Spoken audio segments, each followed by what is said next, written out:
We're seeing less incidence of mastitis. We're seeing a great somatic cell score in the herd. We're seeing preg rates that we've never seen before. Genomics is part of that success.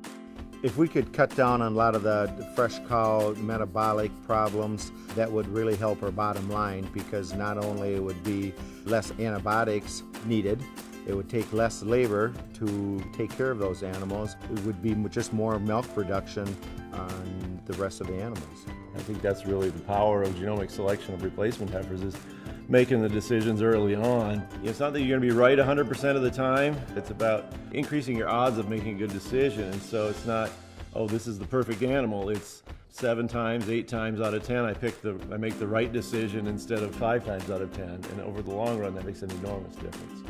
Well, the profitability on the side of the dairy wellness and health traits comes in several ways. One is vet bills, obviously. The other is premature culling. So if I have to replace the animals, then I have to rear more heifers in order to do that, and that's not a good thing. The vast majority of the farmers I talk to, they know several generations of pedigrees on the cows that they have, and I think a lot of farmers will say that they have certain cow families that they just seem to be trouble-free. There's got to be some genetic component, given that we can identify anecdotally cow families, daughters of certain bulls. I definitely think there's something to those animals. If you look back at their cow cards, sometimes, you know, they've had 1 incidence of mastitis in their life. Sometimes you'll find a 7th lactation animal that's just never had mastitis. That's a very profitable cow. The cows at Larson Acres last longer are the ones that are trouble-free. A lot of our animals leave because of mastitis or lameness. And if we can figure out which ones are less susceptible to that, it would be beneficial. Genetics is definitely a part of that transition as well. And if we can make healthier animals, it's just going to make that transition that much stronger. And a strong transition translates to a strong lactation. 70% of our cows in our herd are either 1st or 2nd lactation, but the other 30%, lactation 3 and greater, are giving over 3,600 pounds more per lactation than the lactation 1 and 2s are.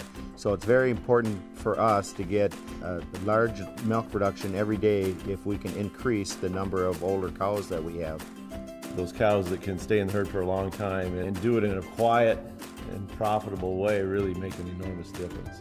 CLARIFIDE Plus is the first commercially available dairy genetic evaluation that offers producers an opportunity to utilize direct genomic predictions for economically relevant diseases.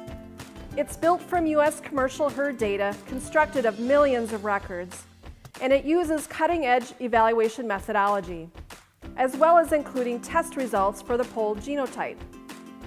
CLARIFIDE Plus and the Dairy Wellness Profit Index is a more comprehensive evaluation of genetic contributions to help improve profitability and provides greater opportunity to add value through genomic selection. I'm excited about CLARIFIDE Plus for a couple of reasons. One, I think it's a good tool that farmers can use to identify animals that are more likely to be healthy and avoid health problems, and do that earlier in life. Seeing the most recent results and the reliabilities that they're able to achieve, and just the sheer size of the database and the reference population for these health traits is really, really encouraging to me. Everything that I saw was just really impressive, and it's the kind of things that the industry has been talking about for 10 or 20 years, and in one shot you got it. We've always been very intensive on taking care of the animals that needed to be taken care of, when they need to be taken care of. In fact, we're always trying to get better. Health and fertility and longevity are of interest to everyone. It doesn't matter whether you're selling fluid milk or cheese, yogurt, whatever. That part of it works for everybody.